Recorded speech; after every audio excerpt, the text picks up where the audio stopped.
মাটির সাতক্ষীরা ধান, চাল ও সবজিতে শুধু নয়, মাছ উৎপাদনেও যেমন উদ্বৃত্ত, তেমনি ক্রীড়াঙ্গনেও রেখেছে বড় ভূমিকা।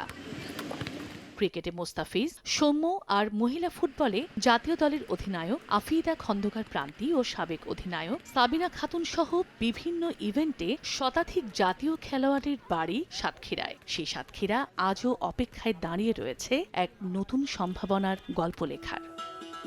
প্রায় ২০ লাখ ভোটারের এ জেলার ৮০% মানুষের প্রধান পেশা হচ্ছে কৃষি ও মাছ চাষ। দেশের অর্থকরী ফসলের সঙ্গে সঙ্গে সুমিষ্ট হিমসাগর আম ও হিমায়িত চিংড়ি থেকে আসে প্রচুর বৈদেশিক মুদ্রা। কিন্তু কৃষির এই প্রাচুর্য পুরো শক্তি নিয়ে দাঁড়াতে পারেনি, কারণ দীর্ঘ সময়েও গড়ে ওঠেনি কৃষিভিত্তিক কোনো শিল্প ও সংরক্ষণাগার। এতে নিশ্চিত হয়নি পণ্যের ন্যায্য মূল্য, সৃষ্টি হয়নি কর্মসংস্থানেরও। এ জেলা ক্রীড়াঙ্গনের জন্য উর্বর মাটি হিসেবে স্বীকৃতি পেলেও ক্রীড়া কমপ্লেক্স তৈরি হয়নি আজও। যারা ক্রীড়াঙ্গনকে এগিয়ে নিচ্ছেন এরকম শতাধিক খেলোয়াড় সাতক্ষীরার রয়েছেন। এখানে একটি ক্রীড়া কমপ্লেক্স যদি গড়ে ওঠে তাহলে সাতক্ষীরার খেলোয়াড়রা বাংলাদেশকে ক্রীড়াঙ্গনের ক্ষেত্রে আরও সমৃদ্ধি অর্জনে সহায়তা করতে পারে। অর্থনৈতিক অঞ্চল গড়ে না ওঠায় বিনিয়োগের সুযোগ থেকেও দূরে সরে রয়েছে সাতক্ষীরা। উন্নয়নে পিছিয়ে থাকা তালিকায় নাম থাকছে এ জেলার।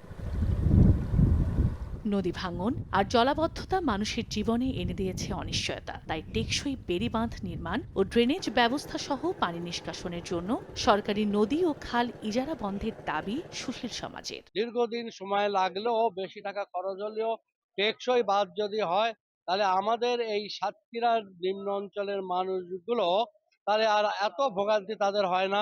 বরাদ্দ বৈষম্যের শিকার সাতক্ষীরায় বহুদিন ধরেই সম অধিকার, সম উন্নয়নের দাবিতে আন্দোলন চলছে, কিন্তু বাস্তবায়ন হয়নি বড় কোনো পরিকল্পনা। নির্বাচিত সরকার ছাড়া এখানে ভালো কিছু হতে পারে না।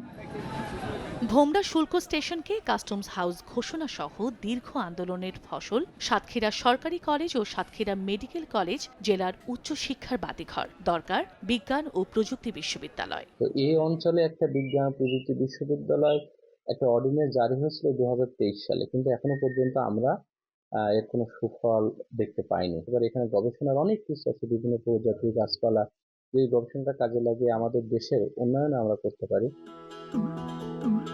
অন্যদিকে ছড়িয়ে ছিটিয়ে থাকা অসংখ্য জমিদার বাড়ি, ইতিহাস সমৃদ্ধ স্থাপনা আর বিদ্যাপীঠ পীরে কামেল হযরত খান বাহাদুর আহসানুল্লাহর জন্মভিটা সহ বিশ্ব ঐতিহ্য সুন্দরবন পর্যটনে উন্মোচন করতে পারে এক নতুন সম্ভাবনার দ্বার। সময় সংবাদ, সাতক্ষীরা।